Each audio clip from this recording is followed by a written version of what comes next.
नमस्कार मो मोनालिसा आपण मानक स्वागत करुच्ची कुक विथ लिजु को।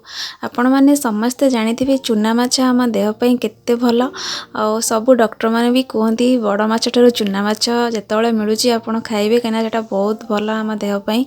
तो आज चलतु बनइबा चूना माछर गोटे बढ़िया रेसिपी। आपण वीडियोटी को लास्ट पर्यंत देखिए कहीं ये दुई प्रकार मेथड रे मुझे को बतेबी तो से लास्ट पर्यंत देखूँ। तो चलो देखी ना कौन कौन दरकार। ये तो आमको प्रथम किसी चूना माछ दरकार। ये देखूँ चूना माछ मुझे नहीं जाइए पाखापाखि मोर ये 200 ग्राम हम एक मु बाछिकी धोईकी लुण हलदी गोले नहीं।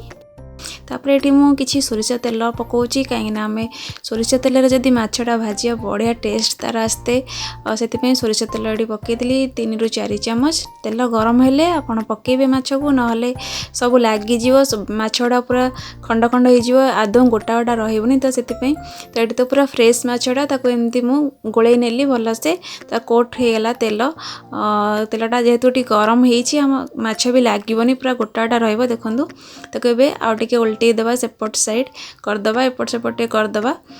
मुझे आपण मानू कहबी कि आपन को जेबे भी चूना माछ मिलूँ आपण आणतु बनई खातु किसी नहीं बाछियापी टिके कष्ट हम ना आ कि प्रोब्लेम नहीं टिके तो टाइम लगे से ना कि नहीं कि देहपाई बहुत बढ़िया आप बनई खाइबे। देखो माछ भजा हो गला आप चाहिए यही स्टेज रे बंद करेंगे। तो यहाँ आमर कहूली गोटे मेथड तो यही स्टेज रे बंद करेंगे ना तो ये मुझे टिके मसला टिके नहीं सोरिष पेस्ट तो आपड़ चाहिए आपण कड़ाई डीप अच्छी एमती टिके चारिटू फांका करदे ये तेल फुटण जहाँ भी फुटेगी करें किंतु मोर ये जेहेतु यहाँ फ्लैट अच्छी सरफेसटा तो मुझे माछटा काढ़ी नेली एबे आ किसी तेल पकई दूची 2 चामच।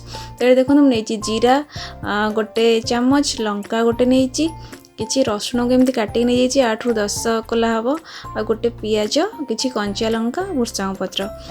तो एबे तेल ताती गलानी एबे ऐड करदे लंका जो पूरा छिंडे देची तापर जीरा पकईदे फुटिले पियाजटा ऐड करवा।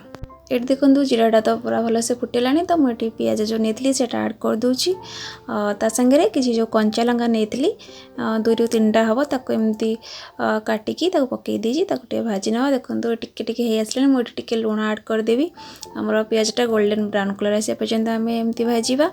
आप चाहिए बिना मसला नहीं करें एमती ही बनईकी माछ ऐड करके करेंगे सी भी बढ़िया लगी था। तो ये रसुण जो नहीं सेटा पकई दूची सागे किसी भुर्संग पत्र सेटा भी पकई दूची। एबे कौन करवा ना कि सोरिष पेस्ट ए मुझे गोटे चामच सोरिष 1/2 चामच जीरा और 5 ରୁ 6ଟା रसुण नहीं बस एतिकी ही।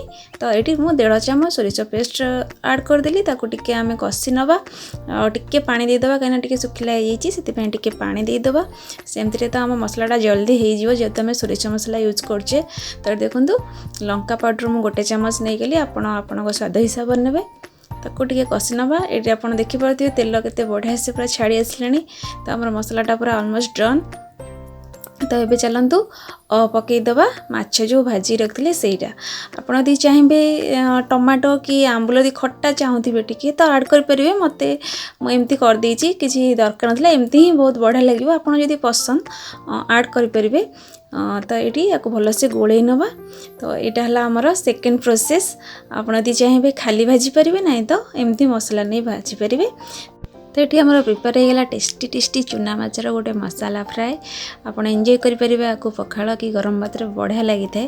तो आशा करुँच आज वीडियोटी तो आपको बहुत पसंद आसो। तो जदि पसंद आसते प्लीज़ लाइक करूँ शेयर करूँ आपण फ्रेंड्स और रिलेटिव मान सागे चैनल टी भी सब्सक्राइब करने को भूलिए नहीं और पाखे बेल आइकन को भी प्रेस करदे जहाँफल नुआ वीडियो गुड़िक नोटिफिकेशन पाइपर। पुणी देखा एमती आगू नुआ नुआ वीडियो चाह। Thank you.